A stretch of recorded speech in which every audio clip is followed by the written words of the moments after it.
தற்போது கிடைத்திருக்கும் முக்கிய செய்தி ஒன்றை பார்க்கலாம்.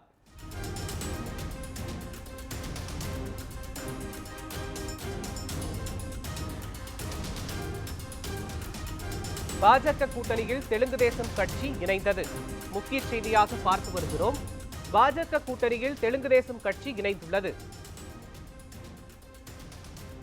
இது குறித்த கூடுதல் விவரங்களை வழங்குவதற்காக செய்தியாளர் வசந்தி இணைப்பில் இணைகிறார். வசந்தி, வணக்கம். முழு விவரங்களை பதிவு பண்ணுங்க.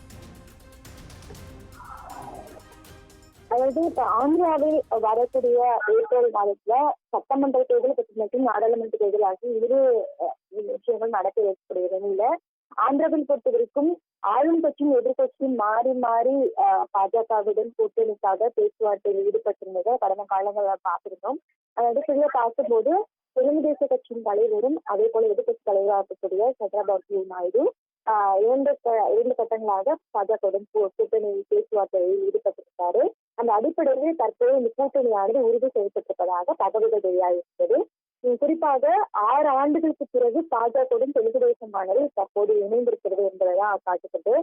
அதாவது குறிப்பாக 2014 பொறுத்த வரைக்கும் தேர்தலில் வந்து பாஜகவும் தெலுங்கு தேசமும் இணைந்து தேர்தலை எதிர்கொண்டது. அப்போது ஆந்திராவில் வந்து 4 எம்பிக்கள் பாஜகவிற்கு, அதே போல 13 எம்எல்ஏக்கள் தொகுதிகளை ஒதுக்கியிருந்தது. அதுல வந்து பாஜக 2 எம்பிக்கள் வின் பண்ணியிருந்தாங்க. அதே போல 4 சட்டமன்ற தொகுதிகள் மட்டுமே பாஜக 2014 வென்றது. இருந்தாலும் தெலுங்கு தேசம் பாஜக கூட்டணி வென்றதாக அந்த தேர்தலை வென்றிருந்தது. அதன் பிறகு பல்வேறு குழப்பங்கள் கூட்டணியிலிருந்து தெலுங்கு தேச கட்சி வெளியிருந்தது. தற்போது மீண்டும் இணைந்திருக்கிறார்கள். அதாவது 2 கட்ட பேச்சுவார்த்தையில எவ்வளவு சட்டமன்ற தேர்தலில் வந்து எவ்வளவு தொகுதிகளை ஒதுக்குவார்கள், அதே போல மக்களவை தேர்தல்களை எவ்வளவு ஒதுக்குவார்கள் அப்படின்ற பல்வேறு கட்ட விஷயங்களும் ஆலோசிக்கப்பட்டிருந்தது.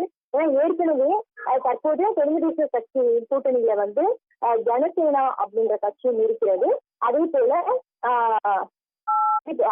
அந்த கட்சிக்கு வந்து 3 எம்பிக்களை ஒதுக்கியிருக்காங்க. அதே போல 24 சட்டமன்ற தொகுதிகள் வந்து அந்த கூட்டணி கட்சிக்கு வந்து ஒதுக்கப்பட்டிருக்கிறது.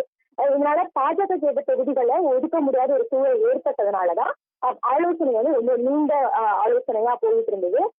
அடிப்படையில பார்க்கும்போது பாஜக தற்போது 5 மக்களவை தொகுதிகளை வந்து இந்த தேர்தலில் வந்து சேர்ப்பதாகவும், சட்டமன்ற தொகுதிகளை வந்து 9 சேர்ப்பதாகவும் தகவல்கள் வெளியாயிருக்கு.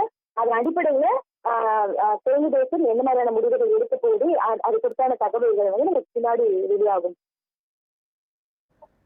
முழுமையான விவரங்களுக்கு நன்றி.